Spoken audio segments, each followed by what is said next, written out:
Hey is a financial educator Ishaan Goyal. आज हम discuss करेंगे बजट समरी 2025-26। Let's start. सबसे पहले हम अपने मेन टॉपिक्स के ऊपर चलते हैं। जो हमारा मेन टॉपिक है वो है फिस्कल पॉलिसी, दैट इज हम फिस्कल डेफिसिट के बारे में बात करेंगे, indirect tax and direct tax. So let's move to fiscal policy. सबसे पहले हमें यह समझना पड़ेगा कि फिस्कल डेफिसिट होता क्या है।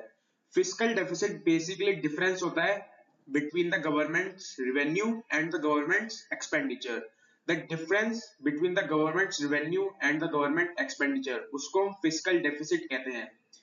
देखो ये एक कॉमन सी बात है कि जो गवर्नमेंट रिवेन्यू कर रही है उससे ज्यादा गवर्नमेंट को एक्सपेंडिचर करना पड़ेगा, क्योंकि गवर्नमेंट को वेलफेयर करना है, लोगों के बारे में सोचना है। तो जितना गवर्नमेंट कमा रही है उससे ज्यादा गवर्नमेंट खर्चा करेगी। अगर गवर्नमेंट रिवेन्यू से ज्यादा खर्चा ना कर रही होती तो आज गवर्नमेंट के ऊपर कर्जा नहीं होता। तो this is a common thing कि जितना गवर्नमेंट रिवेन्यू कर रही है उससे ज्यादा गवर्नमेंट को खर्चा करना है।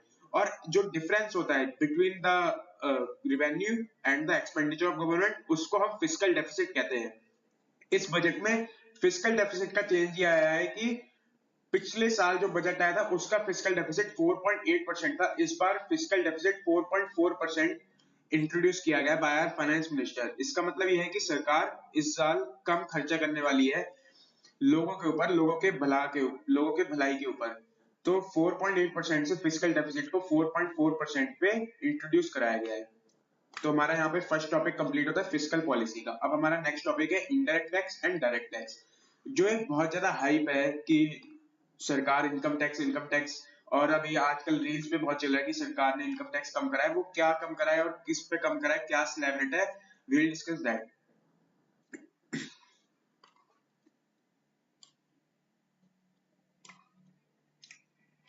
सो यहाँ पे हमारा नया स्लैब रेट आ जाता है जो फाइनेंस मिनिस्टर ने इंट्रोड्यूस करा है, हमारा income tax slab rate. So we will discuss this.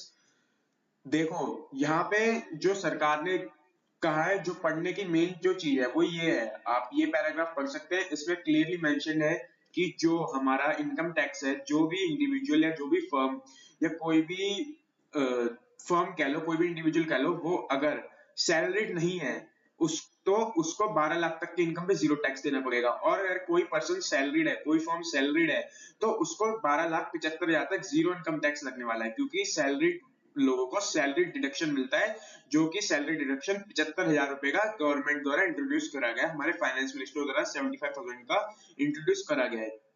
सो जो भी नॉन सैलरीड फर्म्स है, नॉन सैलरीड इंडिविजुअल्स है, उनके लिए जो इनकम टैक्स है वो एग्जाम्पशन लिमिट 12 लाख की है, और जो सैलरीड इंडिविजुअल है उनके लिए इनकम टैक्स एग्जाम्पशन लिमिट 12,75,000 है। इनकम टैक्स एग्जाम्पशन लिमिट का मतलब उतनी कमाई जितने पे उनको जीरो टैक्स देना पड़ेगा। हम यहाँ पे स्लैब रेट डिस्कस करते हैं। अप टू 4 लाख हमारा नील है, 4 लाख से 8 लाख तक 5% है, 8 लाख से 12 लाख 10% है। अब यहाँ पे मेन बात ये आती है कि हमें तो 12 लाख तक जीरो टैक्स देना था, तो स्लैब रेट में 10% मेंशन क्यों है? ये इसलिए मेंशन है क्योंकि किसी भी इंडिविजुअल की अगर 12 लाख से ज्यादा इनकम होती है तो वो 15% के स्लैब रेट में आता है। So to construct the slab rate यहाँ पे मेंशन किया गया है। आगे हम इसका रीजन देखेंगे कि जो हमें रिबेट्स प्रोवाइड होंगी उससे हमारा इफेक्टिव टैक्स है वो जीरो हो जाता है। So this is the main slab rate. मैं इसको थोड़ा जूम करता हूं आपके लिए। ठीक। सो हम ये डिस्कस कर रहे हैं, ये मैंने बजट समरी खोली हुई है, बजट स्पीच की पीडीएफ आप भी खोल सकते हैं, गूगल पे मिल जाएगी आपको। तो यहाँ पे इनकम मेंशन है। अब हमने 12 लाख तक की इनकम पे बात करी थी, तो हम 12 लाख पे ही पहुंचते सीधा। 12 लाख पे हमारा जो टैक्स बन रहा है, इनकम टैक्स बन रहा है, वो 80,000 का बन रहा है ओल्ड रिजीम के टैक्स स्लैब से। जो न्यू रिजीम का टैक्स स्लैब आया है उसके अकॉर्डिंग हमारा जो इनकम टैक्स बनेगा 12 लाख की इनकम पे वो बनेगा 60,000 रुपए। तो हमें बेनिफिट स्लैब रेट, नए स्लैब रेट इंट्रोड्यूस होने से हमें कितना बेनिफिट हुआ टैक्स में? 20,000 का बेनिफिट हुआ। अब जैसे कि यहाँ पे मेंशन था कि हमें 8 से 12 लाख तक की इनकम में 10% टैक्स लगेगा, उसके लिए हमें रिबेट प्रोवाइड हो रही है। अब हमारा इफेक्टिव टैक्स हो गया 60,000 का। हमारा इफेक्टिव टैक्स कितना हो गया? 12 लाख पे 60,000 का हो गया। हमें 20,000 का बेनिफिट ऑलरेडी मिल गया, लेकिन अभी हमें रिबेट बेनिफिट मिलेगा। रिबेट क्या होता है? कॉमर्स वाले यहाँ पे सब समझ गए होंगे। रिबेट का मतलब एक एक्स्ट्रा डिस्काउंट आप तरीके से कह सकते हो। रिबेट का मतलब वो होता है यहाँ पे हमें रिबेट बेनिफिट मिलेगा 60,000 का। तो 60 और 20 टोटल हो गया 80। हमारा टैक्स कितना लग रहा था? 80। तो टैक्स आफ्टर रिबेट बेनिफिट हमारा इफेक्टिव टैक्स जो है 12 लाख की इनकम पे वो हो गया 0, और हमारा टोटल जो टैक्स का बेनिफिट है वो हो गया 80,000। तो यहाँ पे 12 लाख तक की इनकम पे 0 टैक्स होता है। ये एक मेजर इंपॉर्टेंट थिंग जो बजट में इंट्रोड्यूस हुई है वो चीज है। अब आप जैसी 12 से 16 वाले स्लैब में आते हैं, यहाँ पे 12 से 16 अगला स्लैब 12 से 16 लाख तक का है, वहां पे 15% टैक्स है। 16 लाख पे आपका 0 टैक्स नहीं होता। 16 लाख पे आपको जो रिबेट मिलती है, रिबेट नहीं मिलती आपको, स्लैब रेट से जो आपको बेनिफिट मिलता है वो मिलता है 50,000 रुपए का। वो यहाँ पे 50,000 का मिलता है, लेकिन रिबेट नहीं मिलती। तो टैक्स आफ्टर रिबेट बेनिफिट आपका 1,20,000 का बन जाता है। So one thing is over की 12 लाख तक पे 0 टैक्स लगेगा। Then now we'll come to TDS and TCS. पहले मुझे आपको समझाना पड़ेगा कि टीडीएस क्या होता है, टीसीएस क्या होता है। देखो, टीडीएस का मतलब होता है tax deducted at source, and TCS का मतलब होता है tax collected at source. TDS क्यों इन टीडीएस ऐसा टैक्स होता है जो कि सेंट्रल गवर्नमेंट को हमें सबमिट करना होता है। कोई भी फर्म जिसका कोई इनकम सोर्स है, वो फर्म उस इनकम सोर्स के ऊपर से एक टैक्स देती है सेंट्रल गवर्नमेंट को, एक पेमेंट देती है सेंट्रल गवर्नमेंट को, उसको हम टीडीएस कहते हैं। टीडीएस पे हमारे को इस बजट में कुछ ग्रांट्स मिले हैं, वो वील डिस्कस दैट आल्सो।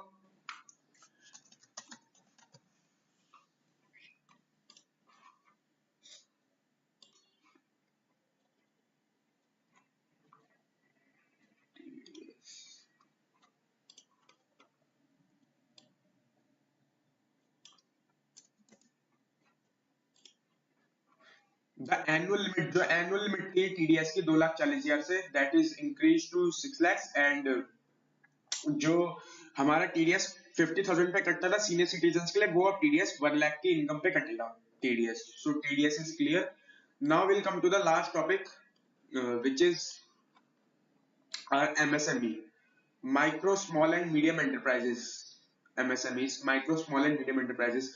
मैं यहाँ पे आपको थोड़ी सी चीजें और बता देता हूँ। बजट में सबसे पहले बिहार स्टेट जो है उसके बारे में काफी ज्यादा डिस्कस किया गया है, और जो इफेक्टिव लीड्स डिस्कस किए गए शेयर्स के बारे में वो है FMCG sector, fast moving consumer goods, FMCG sector, fast moving consumer goods, and auto sector.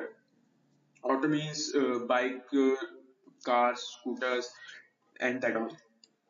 सो इन दो सेक्टर्स के बारे में ज्यादा बात करी गई है। सो अब हमें ये देखना पड़ेगा बजट वाले दिन ये दोनों सेक्टर्स क्या बूम हुए हैं, या फिर ये दोनों सेक्टर्स बूम हो सकते हैं नहीं। इसके लिए हम आईसीआईसीआई एफएमसीजी का सेक्टर, एफएमसीजी का ईटीएफ हमने लिया है। ईटीएफ का मतलब एक्सचेंज ट्रेडेड फंड्स। ये बजट वीडियो उनके लिए है जो काफी मतलब जो थोड़े से ट्रेंड है और स्टॉक मार्केट की थोड़ी सी नॉलेज रखते हैं। बेसिक बेसिक टर्म्स मैंने यहाँ पे यूज किए हैं।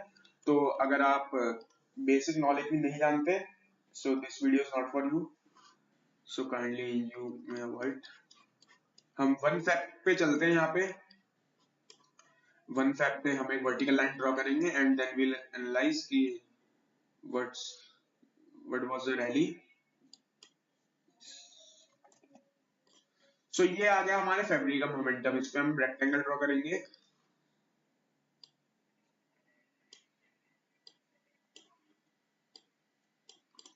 ठीक है, now will go to the 5 minutes time frame.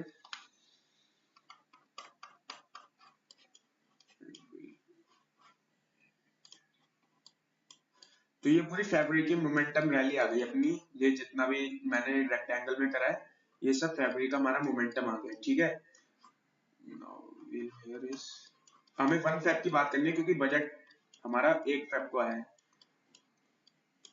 ये मैंने ऑलरेडी यहाँ पे 1 फेब की लाइन ड्रॉ कर रखी है। ये देखिए डेट आ रही है 1 फेब। यहाँ पे 1 फेब को जैसी बजट आता है, हम अगर प्राइस रेंज में जाके देखें, इसको मैं यहाँ पे डिलीट कर देता हूँ आपके लिए। Will go to the price range, और हम लो से हाई अगर मार्क करते हैं तो 5.61 लग ऑलमोस्ट ऑलमोस्ट 5.6% की रैली हमें एफएमसीजी सेक्टर में देखने को मिलती है बजट डे वाले दिन, क्योंकि एफएमसीजी सेक्टर की स्पेसिफिकली बात की गई थी बजट में। Now will come to the auto sector. Auto sector में भी ऐसे ही होता है। इसका हम 5 मिनट टाइम फ्रेम खोलेंगे, चार्ट को रीअसेंबल करेंगे and then will go to the 1 Feb.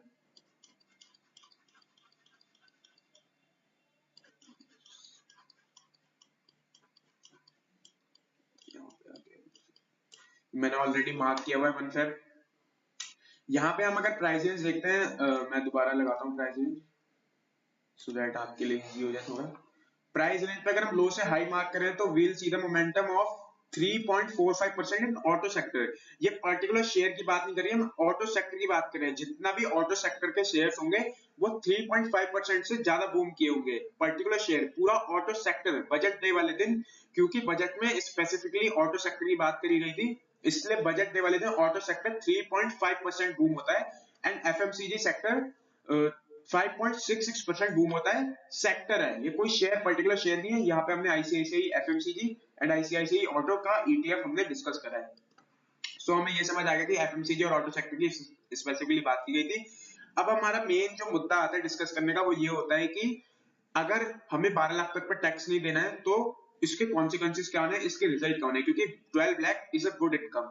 If अगर हम 12 लाख पर टैक्स नहीं देंगे तो इसका कॉन्सिक्वेंस, सबसे पहला जो मेरा एनालिसिस कहते हैं कि इन्फ्लेशन रेट जो है 6% या 5% से ज्यादा ऊपर जा सकता है। एंड आरबीआई के गवर्नर संजय मल्होत्रा ने भी यही बात कही है कि अगर डिस्पोजेबल इनकम लोगों के पास ज्यादा आएगी, क्योंकि इनकम अभी क्या हो रहा था कि 12 लाख तक हम टैक्स दे रहे थे क्योंकि एग्जाम्पशन लिमिट अभी 7 लाख थी, तो नंबर ऑफ आईटीआर जो फाइल करने वाले यूजर्स थे वो कम थे। अब 12 लाख तक की इनकम पर जीरो टैक्स लगेगा, जो तो नंबर ऑफ आईटीआर फाइल करने वाले यूजर्स हैं वो नंबर उनका बढ़ जाएगा और लोगों के पास डिस्पोजेबल इनकम ज्यादा होगी। क्योंकि अब सरकार को टैक्स देना नहीं है तो सरकार से पैसे छुपा के फायदा नहीं है लोगों को। सरकार को 12 लाख तक की इनकम दिखाने पे लोगों को बेनिफिट होगा, तो लोग क्या करेंगे, कुछ लोग इन्वेस्टमेंट करेंगे, कुछ एक्स्ट्रा खर्चा करेंगे। अब लोग ज्यादा खर्चा करेंगे, लोग ज्यादा पैसा देने को तैयार होंगे, तो लोगों के तो देश में इन्फ्लेशन आ सकता है, महंगाई आ सकती है। इन्फ्लेशन अगर किसी को समझना है तो मैं बता दूं, इन्फ्लेशन मतलब महंगाई आ सकती है। इन्फ्लेशन जो करंट रेट चल रहा है वो लमसम 6% के आसपास चलता है।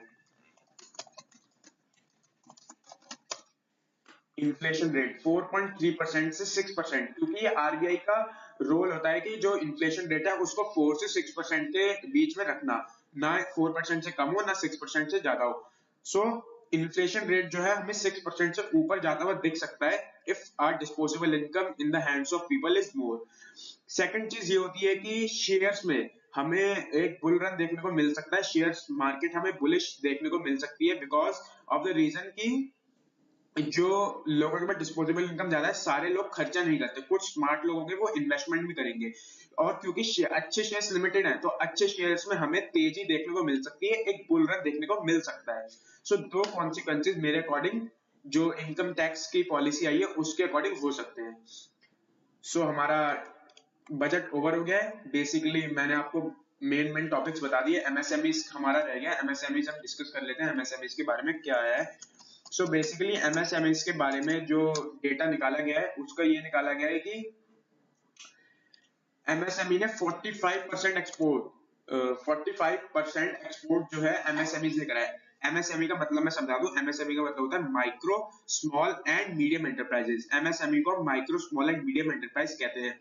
एमएसएमई ने 45% एक्सपोर्ट इंडिया का एमएसएमई ने किया है and the government has announced कि हम एमएसएमई के लिए वेरियस स्कीम्स लाते हैं। वो स्कीम सारी बजट के अंदर है, आप देख सकते हैं। बट अगर मैं समझाऊंगा तो बहुत ज्यादा लेंथी वीडियो हो जाएगी and I don't have such temperament to explain all दो स्कीम्स। सो आप बजट समरी पढ़ सकते हैं, 60 पेज की समरी है, पूरी स्पीच है ये। एंड अब हम बात करते हैं कि बजट आ गया, रेपो रेट कट हो गया, बजट अच्छा आ गया, लेकिन फिर भी हमें अगर मार्केट में मोमेंटम देखे तो मार्केट रोज साइडवेज मार्केट हो जाती है, मार्केट में मोमेंटम देखने को नहीं मिलती। So what are the reasons for that, हम एक बार चार्ट पे एनालिसिस करते हैं एंड वीकली टाइम फ्रेम पे सपोर्ट एंड रेजिस्टेंस को हमें देखना जरूरी रहेगा। सो है हमारा वीकली टाइम फ्रेम है। अगर हम बात करें 2025 से तो 2025 यहाँ पे हम मार्क कर लेते हैं। ये हमारा 2025 हो गया। प्राइस रेंज को मैं हटा देता हूँ। 2025 में अगर मार्केट का मोमेंटम हम देखें तो मार्केट कितने मूवमेंट से रैली मार रहा है, मार्केट इज अराउंड 6%, -6% मार्केट, लगभग मार्केट 1397 पॉइंट मार्केट नीचे गिर चुकी है। मार्केट 5% डाउन है। केवल 2 मंथ्स में मार्केट 5.8% क्रैश हो चुकी है। So what are the reasons for that? सबसे पहले हमें सपोर्ट एंड रेजिस्टेंस देखना पड़ेगा। So we will use pivot point standard. अगर आपको इंडिकेटर्स नहीं पता so you are a very very beginner. So आपको सबसे पहले इंडिकेटर्स और बेसिक चीजें सीखनी पड़ेंगी शेयर मार्केट के बारे में। यहाँ पे हम निफ्टी का हाई मार्क करते हैं। जो निफ्टी ने हाई लगाया था 26,000 कुछ पॉइंट्स का, 26,200 कुछ का हाई लगाया था, वहां पे एग्जैक्ट रेजिस्टेंस हमें 1 देखने को मिल रहा है। ये जो लाइन है ये हमारी रेजिस्टेंस 1 है। So I am using pivot point standard here. आप भी देख सकते हैं यहाँ पे पिवट पॉइंट्स में यूज कर रहा हूँ to know the support and resistance. तब जो हाई लगाया निफ्टी ने, ऑल टाइम हाई है निफ्टी का, ये 26,000 के लेवल पे ऑल टाइम हाई है निफ्टी का, वहां पे एक रेजिस्टेंस है। सो मार्केट इससे ऊपर इसलिए जाते हुए नहीं दिख रही है क्योंकि जो ऑल टाइम हाई है वहीं पे एक रेजिस्टेंस प्रेजेंट है एंड इसके ऊपर सारे रेजिस्टेंस है। अब मार्केट जहां पे ट्रेड कर रही है वहां पे देखो, वहां पे पिवट हमें दिख रहा है, वहां पे पिवट दिख रहा है। और मार्केट का सपोर्ट कहां लेवल पे दिख रहा है? मार्केट का सपोर्ट हमें 21,000 के लेवल पे हमें मार्केट का सपोर्ट देखने को मिल रहा है। सो अगर मार्केट 2-3% और आके 21,000 के लेवल पे मार्केट आती है तो हमें वहां से मार्केट का पुल बैक देखने को मिल सकता है। बिकॉज 26,000 के लेवल पे जब मार्केट हाई मार के आई, वो नीचे इसीलिए आ रही है मार्केट क्योंकि वहां पे रेजिस्टेंस है एंड मार्केट करंटली ट्रेड कर रही है वो पिवट पॉइंट है। पिवट पॉइंट का मतलब होता है जहां पे बायर्स की कोई वो नहीं होती डोमिनेंसी और सेलर्स की भी डोमिनेंसी नहीं होती। पिवट वो पॉइंट होता है जहां पे बायर्स डोमिनेंट ना हो ना सेलर्स डोमिनेंट हो। एंड जब मार्केट पिवट पे होती है तो मार्केट साइडवेज होती है एंड साइडवेज मार्केट में ट्रेड करना मतलब अपने पैर पे कुल्हाड़ी मारना। सो हमें साइडवेज मार्केट में कभी भी ट्रेड नहीं करना चाहिए। ये एक लेसन मैं आपको इस वीडियो से दे रहा हूँ। एंड 21,000 के लेवल पे सपोर्ट हमें देखने को मिल रहा है, पहला सपोर्ट है। सपोर्ट का मतलब यहाँ पे बायर्स हमें हावी होते हुए दिख सकते हैं। सो अगर हम प्राइस रेंज देखें तो अगर मार्केट को करंट लेवल से 21,000 के लेवल पे आना हो तो मार्केट लगभग 7.2% मार्केट हमें नीचे जाती हुई दिख सकती है इफ मार्केट सपोर्ट से उठती है। तो अनदर रीजन, सबसे पहला रीजन तो ये होगा कि रेजिस्टेंस है वहां पे जहां मार्केट ऑल टाइम हाई मार के वहां रेजिस्टेंस है एंड जहां मार्केट करंटली ट्रेड कर रही है वहां पिवट है। अब मैं ये वीडियो 13 फेब को रिकॉर्ड कर रहा हूं। अगर मैं आज का डेटा आपको दिखाऊं 5 मिनट्स टाइम फ्रेम पे जाके, अगर मैं आपको विल रिसेंबल द चार्ट, सब मैं हटा देता हूं, मेरे टारगेट्स हिट हुए हैं।